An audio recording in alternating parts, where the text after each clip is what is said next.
Assalomu alaykum. Allergiya asr kasalligimi? Bugun biz ushbu savolga sizlar bilan birgalikda javob topamiz. Assalomu alaykum. Allergiyaning kelib chiqishi, psixologik muammolar, irsiyat va orttirilgan kasalliklar haqida suhbatlashamiz.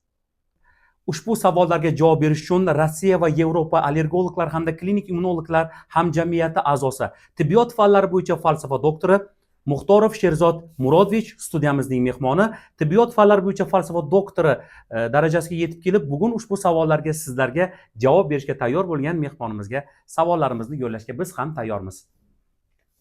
Sog'lom oila ko'rsatuvining bugungi dasturida mehmonimiz shifokor psixolog hamda oliy toifali suxandon Ochilov Shavkatjon Vahobovich bilan birgalikda allergik hamda psixologik muammolar haqida ochiqchasiga gaplashamiz. Shavkat aka, Sherzod aka, xush kelibsiz. Assalomu alaykum aziz kuzatuvchilar. Bugungi suhbatimiz barchaga birdek manfaatli bo'ladi degan umiddamiz. Allergiya bu qanday kasallik? Nega aynan bu kasallik bugungi kunda rivojlanib bormoqda? Keling, ushbu savolga javob topish bilan suhbatimizni boshlasak. Sherzod aka, allergiya o'zi nima va allergenlar inson organizmiga qanday yo'llar orqali tushadi? Allergiya bu inson organizmiga tashqi muhitdan tushadigan allergenlarga nisbatan inson organizmining javob reaksiyasi hisoblanadi. Allergenlar asosan ikki xil, endogen va ekzogenga bo'linadi. Ekzogen asosan tashqi muhitdan tushadigan allergenlar hisoblanadi. Bularga chang, uy changi, undan tashqari oziq-ovqat mahsulotlari va dori-darmon mahsulotlarini ham aytishimiz mumkin bo'ladi. Undan tashqari endogen turi ham bugungi kunda mavjud. Bu esa asosan buyrak usti bezi va undan tashqari qalqonsimon bezdan ajraladigan gormonlar ham ba'zi bir insonlarga endogen allergenlar vazifasini o'taydi. Sherzodbek, allergiyaning eng xavfli ko'rinishi anafilaktik shok simptomlari qanday? Haqiqatan ham bugungi kunda anafilaktik shok kasalligi bilan juda ham ko'plab bemorlar og'rinmoqda. Bu qanday kechadi? Ya'ni ko'z oldining qorong'ulashishi, nafas siqishi, yo'tal, bo'g'ilish va shu bilan birgalikda qo'shilib keladigan klinki shishi, ya'ni nafas yo'llarida shish, til, lablarda shish asosan kuzatiladi va bunday holatda arterial qon bosimi pastlaydi. Bu asosan dori-darmonlar allergiyasidan keyin kelib chiqadi. Shu bilan birgalikda insekt allergiya, ya'ni hasharotlar chaqishidan keyin ham kuzatiladi. Sizda va sizning yaqinlaringizda shunday holat bo'lsa, faqatgina reanimatsion holat yordam beradi. Allergiya, allergiya, allergiya. Allergiya rostdan ham asr kasalligimi? Eng ko'p tarqalgan allergenlar qaysilar? Haqiqatan ham allergiya bugungi kunda ko'plab insonlarda uchramoqda. Allergologik va immunologik muammolarni asr kasalligi deyishimiz mumkin. Allergiyaning bugungi kunda ko'plab uchraydigan turlari bu asosan polinoz, ya'ni o'simlik va daraxt gullari changiga nisbatan mavsumiy allergiyaning turlari hisoblanadi. Va undan tashqari oziq-ovqat allergiyasi, dori-darmon allergiyasi, insekt allergiya va hayvonlarga nisbatan allergik holatlar bugungi kunda juda ham ko'p bemorlarimizda uchramoqda. Allergiya, qo'rquv, vahima bilan kechganda bemorda qanday ruhiy o'zgarishlar vujudga keladi? Savol juda ham o'rinli bo'ldi. Allergik kasalliklar qo'rquv, vahima bilan kechsa, asosiy simptomlardan biri bemorlarimizda tungi uyqusizlik, kun davomida kayfiyatning buzilib yurishi, yomg'ir yoqqandagi holatda o'zligini hattoki anglamaslik holatlari ham kuzatilishi mumkin. Bunday bemorlarga birinchi navbatda psixologik yordam ko'rsatiladi, undan so'ng allergolog, immunolog shifokorga yo'llanma beriladi.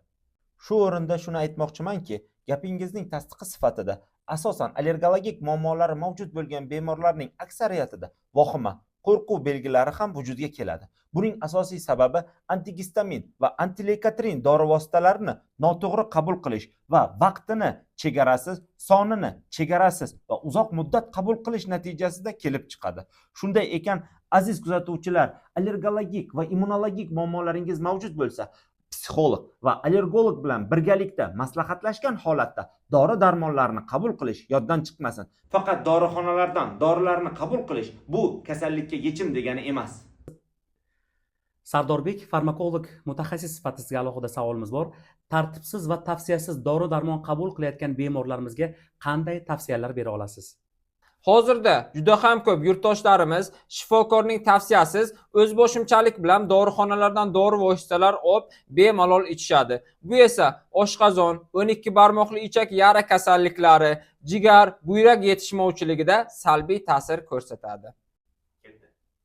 Haqiqatdan ham Sardorbek, shu o'rinda gapingizga qo'shimcha qilsam, ya'ni allergiyaga qarshi bo'lgan dori vositalari ham allergik holatni keltirib chiqarishi mumkin. Ya'ni antigistamin, antileykotriin, glikokortikosteroid dori vositalari allergiyaga qarshi qo'llanilsa-da, allergik holatlarni vujudga keltirishi mumkin. Shu sababli dori-darmonlarni palapartish dorixonalardan qabul qilish bu maqsadga muvofiq emas. Faqatgina allergolog, immunolog shifokoridan maslahatlarni olib, individual tekshiruvlardan o'tib, undan so'ng allergik holat darajasiga qarab antigistamin va antileykotrin shu bilan birgalikda glikokortikosteroid dori vositalarini qabul qilish maqsadga muvofiq bo'ladi. Rahmat, javobingiz juda ham tushunarli bo'ldi. Yo'nalishingiz sifatida hozirgi mavsumiy kasalliklarga qanday tavsiyalar berasizlar? Birinchi navbatda mavsumiy allergik holati mavjud bo'lgan, ya'ni polinoz rinokonyuktivit yoki polinoz kasalligiga bog'liq bo'lgan bemorlarga asosan uy changlaridan xolis bo'lish, uylarda namlantirgich, undan tashqari filtrlarni, tozalagichlarni qo'yish, uyni namlantiruvchi tozalagichlardan foydalanib kunda 4-5 mahal tozalash va derazalarga changdan saqlovchi setkalarni o'rnatish, kun davomida 4-5 mahal qo'l, yuz, tomoq sohalarini iliq suvda chayish va dori darmonlarga tayanmasdan tog' oldi, dengiz bo'yi hududlarga borish tavsiya beriladi. Shaxsiy gigiyena qoidalariga rioya qilish bilan birgalikda ruhiy holatingizni ham sog'lom saqlashingizni tavsiya bergan bo'lardik. Sababi har bir kasallikning kelib chiqish sabablari aynan sizning ruhiy holatingizga bog'liq. Shunday ekan, hayotga kulib boqing va doimo o'zingiz va yaqinlaringizni sevib yashang. Aziz tinglovchi, o'zingiz va yaqinlaringizning sog'ligiga bee'tibor bo'lmang. Shifokorning tavsiyasiz yoki dori yo'riqnomasini o'qimasdan turib, dori vositalarini icha ko'rmang. Ha aytgancha, bundanda qiziqroq ma'lumotlarga ega bo'lish uchun Sog'lom oila dasturini kuzatishda davom eting. Xayr, salomat bo'ling.